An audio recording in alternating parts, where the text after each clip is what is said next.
Hi, నేను doctor Vikram Singirikonda. Welcome to delta bull trading academy. ఈరోజు మనం ఒక ట్రేడింగ్ స్ట్రాటజీ నేర్చుకుందాం. చాలా సింపుల్గా అందరికీ ఈజీగా అర్థమయ్యేది. ఏ సాఫ్ట్వేర్ తీసినా కూడా మనకు కనిపించే ఇండికేటర్స్ని వాడుకొని ఎలాగ ట్రేడ్ చేయొచ్చు అనేది చూద్దాము. So mean reversion trading strategy దీని పేరు. ఇప్పుడు మీన్ రివర్షన్ అంటే ఏంటంటే ఫస్ట్ ఒక అజంప్షన్ ఉంటుంది.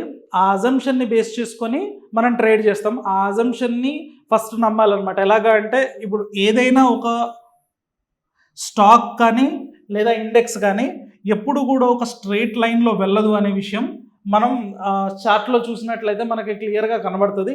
ఐదర్ అప్ ట్రెండ్ అయితే ఇలాగా డిప్స్ వస్తూ పైకి వెళ్ళడం, లేదంటే డౌన్ ట్రెండ్ అయితే కూడా ఇలాగా డిప్స్ వస్తూ డౌన్ ట్రెండ్కి వెళ్ళడం, లేదంటే కన్సాలిడేట్ అవ్వడం, ఇలాంటి సినారియోస్ మనం చూడొచ్చు.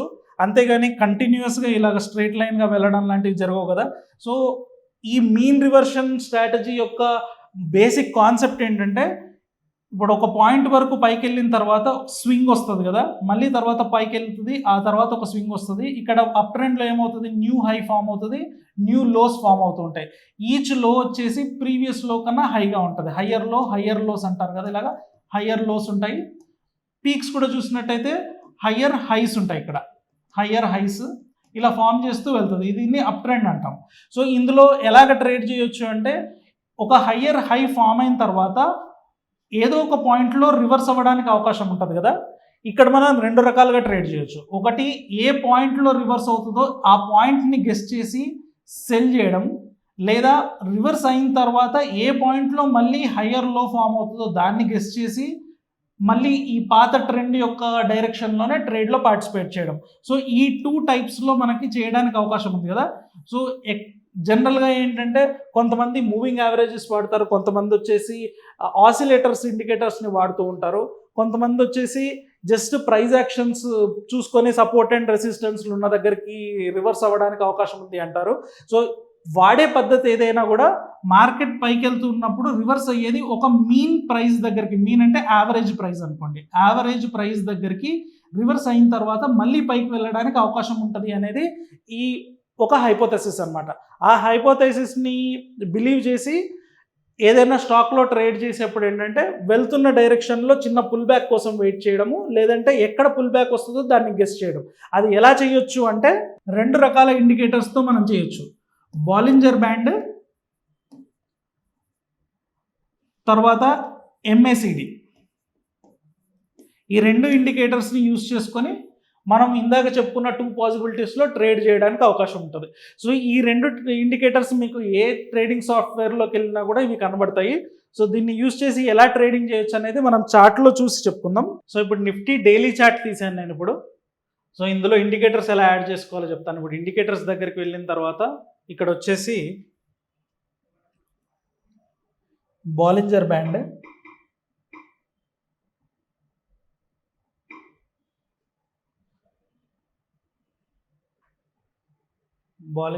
యాడ్ చేసుకున్న తర్వాత నెక్స్ట్ వచ్చేసి ఎంఏసిడి యాడ్ చేసుకుందాం. సో మనం డిఫాల్ట్గా యాడ్ చేసుకున్నప్పుడు ఇక్కడ 2 స్టాండర్డ్ డీవియేషన్ యాడ్ అవుతుంది. సో ఇది మూవింగ్ యావరేజ్, 20-డే మూవింగ్ యావరేజ్కి 2 standard deviation upside, 2 standard deviation down సైడ్లో లైన్స్ ప్లాట్ అవడం అయితే డిఫాల్ట్గా ఏ సాఫ్ట్వేర్లో చూసినా డిఫాల్ట్గా ఇది యాడ్ చేయొచ్చు. దీన్ని 1 స్టాండర్డ్ డీవియేషన్ కింద కూడా చేసుకోవచ్చు, 2 స్టాండర్డ్గా ఉంచుకున్నా కూడా బెటరే. 2 స్టాండర్డ్ డీవియేషన్ ఉన్నప్పుడు ఏంటంటే మనకి దగ్గర 80% ఆఫ్ ద టైం ప్రైస్ ఈ 2 స్టాండర్డ్ డీవియేషన్ లోపలే ఉంటుంది. కొన్నిసార్లు మాత్రమే బయటికి వెళ్ళడానికి అవకాశం ఉంటుంది. చూడండి ఇక్కడ ఈ పాయింట్లో సో మిగతాదంతా కూడా ప్రైస్ లోపలే ట్రేడ్ అవ్వడానికి అవకాశం ఉంటుంది. 1 స్టాండర్డ్ డీవియేషన్ తీసుకున్నట్లయితే మనకు దగ్గర 60%, ఎగ్జాక్ట్ వాల్యూ చెప్పట్లేదు, but 60% of the time price band లోపల ఉంటుంది, మిగతాది బ్యాండ్ బయటికి వెళ్ళడానికి అవకాశం ఉంటుంది. సో 2 స్టాండర్డ్ డీవియేషన్ కూడా తీసుకోవచ్చు. సో కింద ఎంఏసిడి వచ్చేసి దీంట్లో కూడా సెట్టింగ్స్లో మీరు ఏం మార్పు చేయక్కర్లేదు. MSCD values 12, 26 and 9 moving averages values ఉంటాయి అక్కడ. సో దీన్ని కూడా మనం ఏం మార్చాల్సిన అవసరం లేదు. సో ఇక్కడ మనకు స్ట్రాటజీ ఏంటంటే ఏదైనా ప్రైజ్ డైలీ చార్ట్ తీసుకున్నాను, డైలీ చార్ట్లో ప్రైజ్ ఈ మూవింగ్ యావరేజ్ ఉంది కదా 20-day మూవింగ్ యావరేజ్, దానిపైన క్లోజ్ అయినప్పుడు మనం దాన్ని అప్ ట్రెండ్ కింద కన్సిడర్ చేస్తాము. అదే కిందికి వచ్చినప్పుడు దాన్ని డౌన్ ట్రెండ్ కింద కన్సిడర్ చేస్తాము. అప్ ట్రెండ్లో ఉన్నప్పుడు లాంగ్ ట్రేడ్స్ కోసం వెతుకుతాము, డౌన్ ట్రెండ్లో ఉన్నప్పుడు షార్ట్ ట్రేడ్స్ కోసం వెతుకుతాము. సో ఇప్పుడు మనం చెప్పుకున్నంత ఈజీగా ఉండదు, ఎందుకంటే ఇప్పుడు ఈ పాయింట్లో చూడండి, ఇక్కడ ఒకసారి డిప్ అయింది, మనం డౌన్ ట్రెండ్ అనుకున్నాము, మళ్ళీ వెంటనే ఇక్కడ ఈ పైన క్లోజ్ అయింది, ఇక్కడ అప్ ట్రెండ్ అవుతుంది, మళ్ళీ దాని తర్వాత కింద క్లోజ్ అయింది, ఇక్కడ డౌన్ ట్రెండ్ అవుతుంది.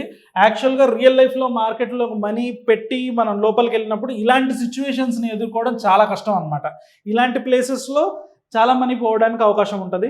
చూడడానికి ఈజీగానే అనిపిస్తుంది, పైకి వెళ్ళిపోతే 20-day మూవింగ్ యావరేజ్ పైన ఉన్నప్పుడు దాన్ని లాంగ్స్ కింద చూసేసుకోవచ్చు, దాని కిందికి వెళ్ళినప్పుడు షార్ట్ ట్రేడ్ కోసం చూడొచ్చు, లాంగ్ సైడ్ వెళ్తుందా షార్ట్ సైడ్ వెళ్తుందా అనేది ఈజీగా కనిపెట్టొచ్చు అనేలాగే కనబడుతుంది. కానీ రియాలిటీలోకి వెళ్ళినప్పుడు ప్రైస్ మూమెంట్స్ అనేవి మనం గీసిన లైన్స్లో వెళ్ళవు కాబట్టి ఇలాంటి విప్సాస్ ఎక్కువగా రావడానికి అవకాశం ఉంటుంది. ఈ పాయింట్ నుంచి చూసుకున్నట్లయితే మనం ఫిబ్రవరి హాఫ్ నుంచి మే వరకు ఈ పాయింట్లో ఎవరు ట్రేడ్ చేసినా కూడా ఇక్కడ కంప్లీట్గా లాసెస్ రావడానికి అవకాశాలు ఎక్కువగా ఉంటాయి. ఎందుకంటే కంటిన్యూస్గా అప్ ట్రెండ్ ఒకసారి చూపిస్తుంది, డౌన్ ట్రెండ్ ఒకసారి చూపిస్తుంది, ఇలాగ మల్టిపుల్ టైమ్స్ మనల్ని ఫెయిల్ చేస్తూ ఉంటుంది స్ట్రాటజీలో.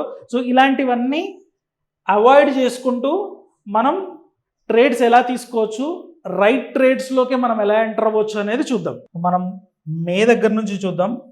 మే 2022 దగ్గర నుంచి ఇప్పుడు వరకు ఎలా జరిగిందో చూద్దాం ఇప్పుడు. సో ఫస్ట్ ఎంఏసిడీలో ఏం చేస్తామంటే, ప్రైజ్ లోవర్ లోస్ వచ్చినప్పుడు ఎంఏసిడీలో హయ్యర్ లో వచ్చే వరకు ఆగాలి. ఇప్పుడు మనం ప్రైజ్ దీని కింద ఉంది, 20-day మూవింగ్ యావరేజ్ కింద ఉంది. సో మనం దాన్ని డౌన్ ట్రెండ్ కింద కన్సిడర్ చేస్తాము. డౌన్ ట్రెండ్లో ఉన్నప్పుడు ఏం చేస్తామంటే, మనం ఇప్పుడు మీన్ రివర్షన్ కదా అనుకున్నాము, కంటిన్యూషన్ ట్రేడ్ కాదు. సో డౌన్ ట్రెండ్లో ఉన్నప్పుడు మనం అప్ ట్రెండ్ కోసం వెయిట్ చేస్తాము. ఎట్లా అంటే ఇప్పుడు కిందికి వెళ్తుంది, ఇలాగా ఎక్స్ట్రీమ్ ఎక్కడ వస్తుంది అనేది గమనించి పుల్ బ్యాక్ని ట్రేడ్ చేయడం. సో దీన్ని మీన్ రివర్షన్ అంటారు. యావరేజ్ వరకు వచ్చేదాకా మనం ట్రేడ్ చేయడం అనమాట. సో మనం ఇలాగ డౌన్ ట్రెండ్లో వెళ్తున్నప్పుడు ఈ ఎంఎస్సిడిలో మనం ఎక్కడ కూడా ఈ సెట్టింగ్స్ ఏవి మనం మార్చలేదు. సో ఇక్కడ మనం డౌన్ ట్రెండ్లో ఉన్నప్పుడు ఏంటంటే, ప్రైజ్ లోవర్ లోస్ ఫామ్ చేసినప్పుడు ఎంఏసిడి హయ్యర్ లోస్ ఫామ్ చేసింది అనుకోండి, అప్పుడు ఇక్కడ మనకి సిగ్నల్ ఏంటంటే ఇక్కడ బాటమ్ అవుట్ అవ్వడానికి అవకాశం ఉంది అని. సో ఇలా అయిపోయిన తర్వాత ఏ క్యాండిల్ తర్వాత అయితే లోవర్ లోస్ ఫామ్ అయ్యాయో, లోవర్లో ఇక్కడేమో హయ్యర్ లోస్ ఫామ్ అయ్యాయో, ఇలాగా ఆ ప్రైస్ పాయింట్ మనకి ఎంట్రీ లెవెల్. సో ఈ క్యాండిల్ దగ్గర ఫామ్ అయింది కదా, ఈ క్యాండిల్ పైనకి వచ్చినప్పుడు మనం ఇక్కడ ఎంట్రీ తీసుకుంటాము. ఎక్కడి వరకు ఎంటర్ అవుతాము అంటే, మన యావరేజ్ ఉంది కదా మూవింగ్ యావరేజ్, మీన్ రివర్షన్ అనుకున్నాం కదా, కిందికి వచ్చిన తర్వాత పుల్ బ్యాక్ మీన్ రివర్షన్ వరకు. సో మీన్ వచ్చేసి 20-day యావరేజ్ కాబట్టి ఈ పాయింట్ నుంచి ఈ పాయింట్ వరకు మనకి ప్రాఫిట్ రావడానికి అవకాశం ఉంది. సో ఇది ఒకటి పాజిటివ్ ట్రేడ్ అనుకుందాం, మే మంత్లో వచ్చింది. ఆ తర్వాత వచ్చేసి సేమ్ పైకి వెళ్తుంది, ఈ మీన్ దగ్గరకు వచ్చేసిన తర్వాత మనం ఎగ్జిట్ అయిపోతాం. తర్వాత పైకి వెళ్ళిపోద్దా మళ్ళీ డౌన్ కిందికి అవుతుందా అనేది మనకు సంబంధం లేదు, ఎక్స్ట్రీమ్స్ కోసం మాత్రమే మనం చూస్తున్నాం. సో ఈ నెక్స్ట్ మళ్ళీ వెయిట్ చేసాం, ఇంకొక సైడ్ ఎక్స్ట్రీమ్, ఐదర్ ఈ సైడే వస్తే మళ్ళీ ఎక్స్ట్రీమ్ కోసం చూడడం, లేదంటే పైకి వెళ్తే ఎక్స్ట్రీమ్ కోసం చూడడం. ఆ తర్వాత కంటిన్యూస్గా మళ్ళీ పైకి వెళ్ళింది. సో దీనిపైన ఉన్నప్పుడు మనం అప్ ట్రెండ్ కాబట్టి దీని ఎక్స్ట్రీమ్ కోసం సేమ్ ఇక్కడ స్కాన్ చేస్తూ ఉంటాము. ఇక్కడ ఒక హై వచ్చిన తర్వాత నెక్స్ట్ హయ్యర్ హై వచ్చినప్పుడు ఇక్కడ లోవర్ హై వచ్చింది ఎంఎస్సిడిలో. సో ఇదేంటి, ఇక్కడ కూడా మళ్ళీ మీన్ రివర్షన్ రావడానికి అవకాశం ఉంది కాబట్టి ఎక్కడైతే ఏ క్యాండిల్ తర్వాత అయితే వస్తుందో ఆ క్యాండిల్ కింద మనం ఎంట్రీ తీసుకొని యావరేజ్ ప్రైస్ దగ్గర, మీన్ యావరేజ్ ప్రైస్ దగ్గర మనం ఎగ్జిట్ అవుతాము. ఇది కూడా మనకి ఇంకొక ప్లస్. సో రెండో ట్రేడ్ పాజిటివ్ అయింది. ఆ తర్వాత ఇప్పుడు ఇది డౌన్ ట్రెండ్ కదా, యావరేజ్ కిందికి వెళ్ళినప్పుడు. సో ఇది బాటమ్ అవుట్ అవ్వడం కోసం చూస్తాము. ఇక్కడ మనకి బాటమ్ అవుట్ మనం ఇందాక అనుకున్న క్రైటీరియా లాగా లోవర్ లోస్ వచ్చి ఆ తర్వాత కిందికి వెళ్ళలేదు అది. సో ఇక్కడ డైరెక్ట్ పైకి వెళ్ళిపోయింది కాబట్టి మనకి ఇక్కడ ఏమీ ఎంట్రీ రాదు. సో మళ్ళీ పైకి వచ్చింది, ఇక్కడ మనం అప్ ట్రెండ్ కింద కన్సిడర్ చేస్తాము. ఇందాక మనం అనుకున్నాం కదా, డైరెక్ట్ యావరేజ్ చూసుకొని మనం అప్ ట్రెండ్ ఉన్నప్పుడు up trend trades, down trend వైపు ఉన్నప్పుడు డౌన్ ట్రెండ్ ట్రేడ్స్ చేశారనుకోండి, ఈ పాయింట్లన్నీ మనం ట్రేడ్ సెంటర్ అవ్వాల్సి వచ్చేది. కానీ మనం ఇప్పుడు చేసే పద్ధతిలో ఏంటి, ఇవన్నీ అవాయిడ్ చేసుకుంటూ వచ్చాం.